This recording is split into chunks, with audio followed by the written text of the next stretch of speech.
Different pepper diseases. Let's single out the different pepper diseases and how we can prevent them from demolishing our gardens. Starting with anthracnose.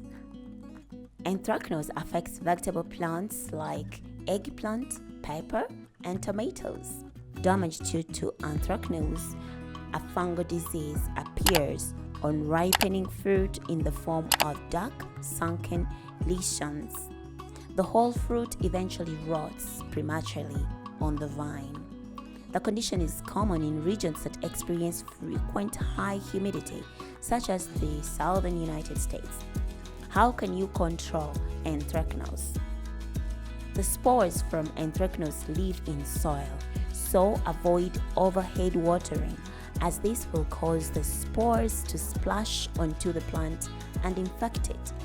Prevent healthy fruit from becoming infected by ensuring that it does not touch the soil. On infected plants, spores congregate in ripening fruit, so harvest as soon as the fruit is ready to eat. And then pick and throw rotting fruit away rather than letting it fall to the ground. Every 3 years, plant only non-Solanaceae vegetable crops in the planting bed for one season to help stop the disease cycle.